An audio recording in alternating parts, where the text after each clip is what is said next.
जय हिंद दोस्तों 8वें वेतन आयोग में जितना बड़ा पद होगा उनकी सैलरी पेंशन उतनी ज़्यादा बढ़ेगी, फिटमेंट फैक्टर उतना ज़्यादा लगेगा। जो कम लेवल का कर्मचारी होगा उनका फिटमेंट फैक्टर कम होगा। और ये मैं नहीं कह रहा हूं दोस्तों, आप पिछले वेतन आयोग का फिटमेंट फैक्टर उठा करके देख लीजिए, या फिर अब संगठनों के द्वारा जो मांग की जा रही है उसको उठा करके देख लीजिए 8वें वेतन आयोग के लिए कि अलग अलग जो नीचे लेवल के हैं दोस्तों 1 से 5 लेवल के, उनकी डिमांड है 2.92 के फिटमेंट फैक्टर की। और जैसे जैसे दोस्तों लेवल बढ़ रहे हैं फिटमेंट फैक्टर भी बढ़ता जा रहा है। आप देख रहे हैं दोस्तों, किसी के लिए तो मांग 2.92 की, और जैसे अल्टीमेट लेवल तक पहुंच जाते तो 4.38 फिटमेंट फैक्टर तक की मांग की जा रही है। और ये आप साथ वेतन आयोग में देख भी लीजिए दोस्तों कि जो लेवल 1 में थे दोस्तों, आप खुद देख लीजिए, लेवल 3, 4, 5 के लिए 2.57 का फिटमेंट फैक्टर था, जबकि जो है लेवल 5 अल्फा 6, 7, 8, 9 इसमें जो है 2.62 का था, फिर इसके बाद 2.67 का था, बीच में 2.57 भी आया, 2.72, 2.81। आप इन चीज़ों को देख करके समझ सकते हैं। इसीलिए मैं कह रहा हूं दोस्तों कि जो बड़े लेवल के कर्मचारी या अधिकारी हैं उनकी फिटमेंट फैक्टर होगी ज़्यादा। आप, या फिर आप नहीं कहूँगा क्योंकि वीडियो तो सभी देखते हैं मेरी, ठीक है। तो ऐसा है दोस्तों, ये मैं नहीं कह रहा हूँ। और आपने सुना भी होगा कि कई बार सुनते होंगे कि हमारे देश में जो अमीर आदमी है वो अमीर होता जा रहा है, जो गरीब आदमी है वो और गरीब होता जा रहा है ना। तो ऐसा ही आप यहाँ पर देखने को मिलेगा आपको कि पे कमीशन के द्वारा भी जो है, जो बड़े लेवल के अधिकारी या फिर जो कर्मचारी भी हैं उनकी सैलरी को फिटमेंट फैक्टर के द्वारा, अलाउंसेस के द्वारा और बढ़ाया जा रहा है, जबकि नीचे वाले जो हैं उनको उनका कम रखा जा रहा है। तो इसके पीछे आखिर है क्या? कुछ वैज्ञानिक कारण हैं या फिर कुछ और कारण है, क्यों ऐसा किया जा रहा है? इन पर दोस्तों चर्चा करेंगे आज की वीडियो में। सबसे पहले तो मैं आपको इसी के बारे में और उस पर मेरी अपनी क्या राय है कि क्या होना चाहिए, और आपसे भी राय जानी जाएगी कि क्या होना चाहिए क्या नहीं होना चाहिए। सबसे पहले तो दोस्तों आप ये लेटर देख लीजिए 29 मई का है। ये प्रेस रिलीज किया है Indian railway technical supervisor association ने, इरिस्टा बोलते हैं दोस्तों इसको। इन्होंने जो है अभी 19 मई को 8वें वेतन आयोग के साथ में मीटिंग की थी दोस्तों हैदराबाद में, ठीक है। ऐसे में इन्होंने अपना जो है प्रपोजल, ये मेमोरेंडम उनको दिया है 8वें वेतन आयोग को। और इसमें आप देख रहे हैं अलग अलग पे लेवल के लिए अलग अलग फिटमेंट फैक्टर की यहाँ पर मांग की गई है, और भी कुछ मांगे की गई हैं। अब मांगे क्या की गई हैं पहले मैं आपको ये मोटा मोटा ये बता देता हूँ दोस्तों, ठीक है।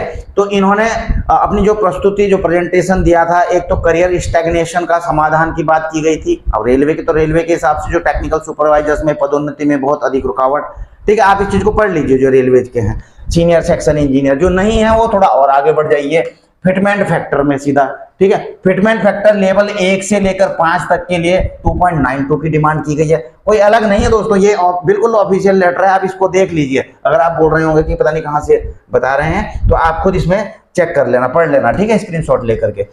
लेवल 6, 7, 8 के पदों के लिए 3.5, 9 से लेकर 12 तक 3.8 अपनाया जाए, इन्होंने यह डिमांड की है, ठीक है ना। अच्छा जी, इसके अलावा ये भी अलग अलग चीजों की डिमांड की गई है दोस्तों, इस पर मैं ज्यादा नहीं जाऊंगा। लेकिन बात करेंगे दोस्तों कि आखिर ऐसा हो क्यों रहा है कि भाई आप जो है एक संगठन है, जो भी है एसोसिएशन है, क्यों ऐसी डिमांड कर रहे हैं कि भाई जो बड़े अधिकारी या बड़े लेवल के हैं उनको ज्यादा फिटमेंट फैक्टर मिले। इनको भाई जरूरत तो किसको है ज्यादा? नीचे वालों को है।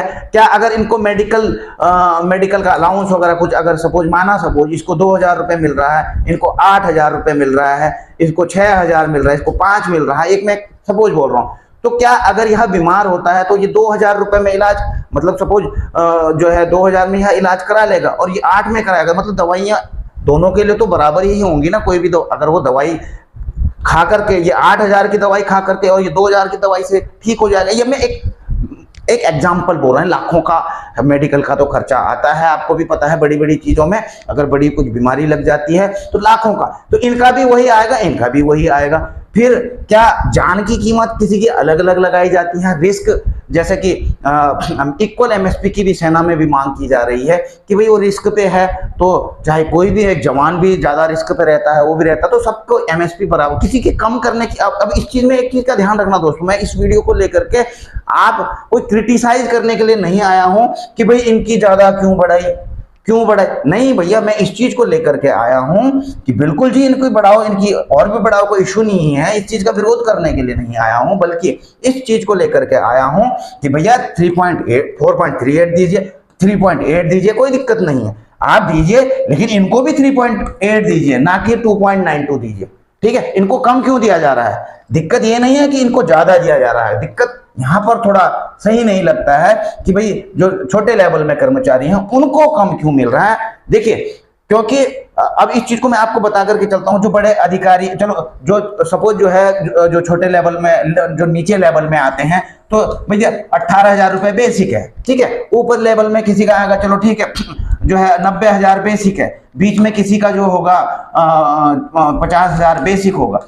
अब अगर जो है पे कमीशन में सीधी सी बात है, अगर एक फिटमेंट फैक्टर मिलता है, 3 और 3 का ही मिलता है, तो भैया बढ़नी तो सबकी ही है ना, इनकी तो ऑलरेडी बढ़ी हुई है, तो ये तो मल्टीप्लायर हो ही रहे हैं। ऐसा तो है नहीं कि कम हो रही है इनकी तो भैया ज्यादा है ही बेसिक, तो उसको जो है बढ़ा रहे हैं, जो बढ़ेगी सबकी बराबर बढ़ेगी, ठीक है ना। तो अपनी मतलब बेसिक तो ऑलरेडी इनकी ज्यादा है ही, या फिर इनकी कम है, तो उस हिसाब से अपने लेवल पे तो चल ही रहे हैं। हम ऐसा नहीं कहते कि भाई अधिकारी की बराबर एक जवान की या फिर एक निचले कर्मचारी की भी उतने ही बराबर होनी है।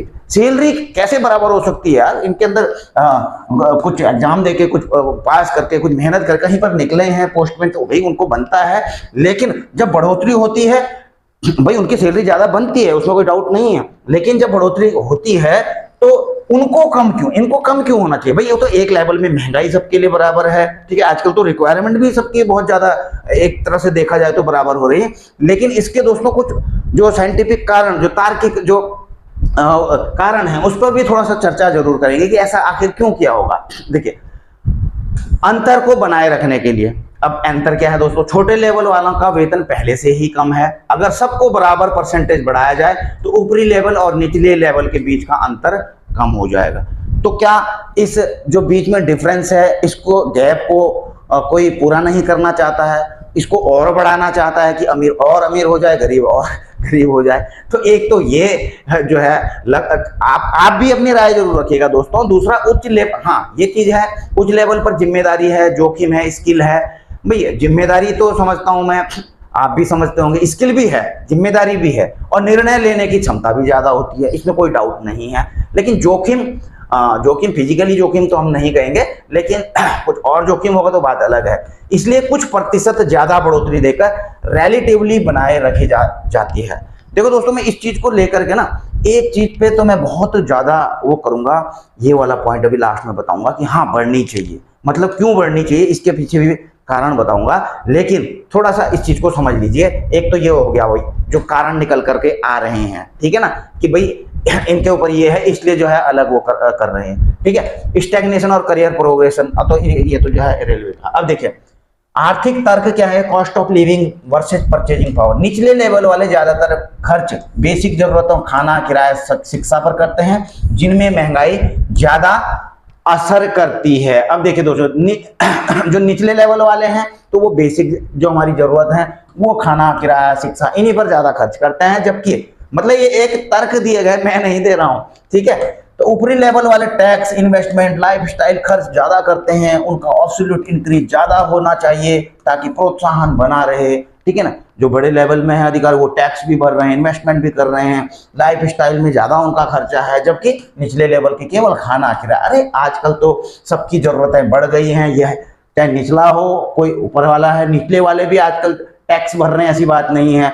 और किराया, शिक्षा तो भैया हर कोई कर ही रहा है, ठीक है ना। तो भैया ये सबका हो रहा है, लेकिन जो तर्क हैं वो ये दिए गए हैं। और अंतरराष्ट्रीय और निजी क्षेत्र की तुलना। अब देखिए दोस्तों, इस चीज को भी समझिए, उच्च पदों पर सरकारी वेतन प्राइवेट सेक्टर से पीछे रह जाता है, सरकारी क्षेत्र, प्राइवेट, अब कैसे करके, इसलिए ऊपरी लेवल को ज्यादा फिटमेंट देकर प्रतिभा रोकने की, ब्रेन ड्रेन की कोशिश। हाँ दोस्तों, इस चीज को तो मैं मानता हूं और आपको भी मानना चाहिए कि आपने देखा होगा हमारे देश के टैलेंट सरकारी नौकरियों में नहीं लग रहे हैं, वो प्राइवेट में ज्यादा जा रहे हैं और वहां अच्छी सैलरी और पैकेज भी पा रहे हैं दोस्तों, पे, पैकेज, पर्क्स, और उनके अंदर इतना टैलेंट है, वो सारे विदेश में गए हुए हैं और वहां डेवलपमेंट कहां कर रहे हैं, वहां कर रहे हैं। अब आप बोलो कौन है, अरे भाई बड़े बड़े सीईओ तक देख लीजिए आप, बड़ी बड़ी कंपनियों के सीईओ तक हमारे भारत देश के हैं, लेकिन अमेरिका में, कोई इंग्लैंड में, कोई कहीं, वहां पर से जो है फर्स्ट क्लास, और इवन कि वहां इतने कर्मचारी, जो जितने टेक्नीशियन वगैरह वगैरह जिनके अंदर टैलेंट है, वो अमेरिका में ऐसी ऐसी जगहों में जाकर के काम कर, क्यों भैया, वहां पर उनको सैलरी पैकेज बड़ा मिलता है। अब यहाँ पर कोई करेगा, कोई बढ़िया करके, कोई है भी टैलेंटेड, 2 लाख रुपए 3 लाख रुपए उनकी सैलरी मिल रही है, लेकिन वहां उनको 10-10 15-15 लाख रुपए दे रहे हैं विदेश में, तो भैया कहाँ जाएगा आदमी, तो भाई हम, वो बोलेंगे हमने तो, हमारे अंदर तो टैलेंट है, हमने पढ़ाई में पैसा भी खर्च किया है, तो हम वहां जो है वहां नौकरी करेंगे ना जहाँ उनको ज्यादा पैसा मिलेगा।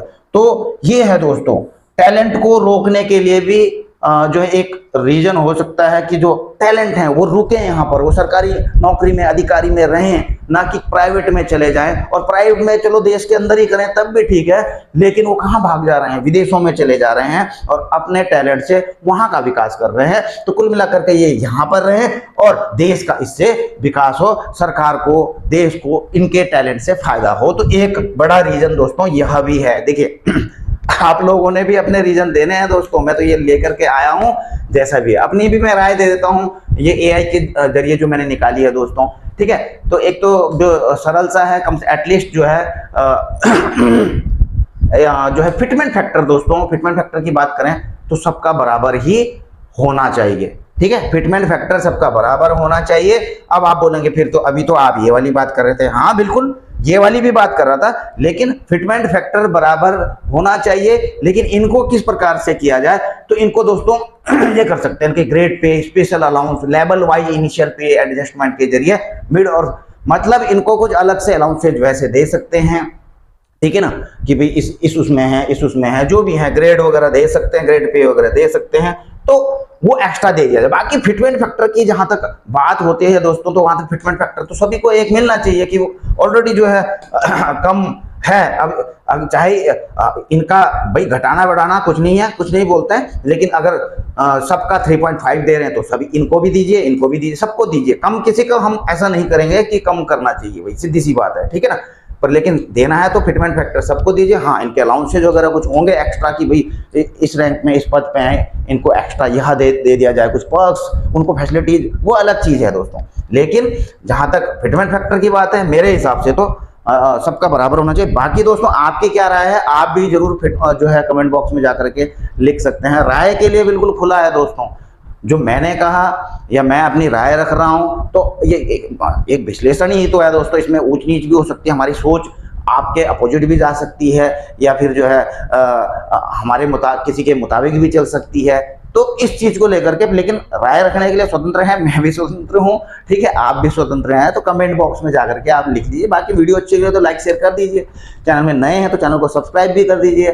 फेसबुक का मैंने लिंक भी दिया हुआ है पेज का, उसमें डिस्क्रिप्शन में, तो उसको भी फॉलो कर सकते हैं। तो वीडियो करेंगे यहीं पर समाप्त, जल्द मिलने की कोशिश करेंगे। जय हिंद, वंदे।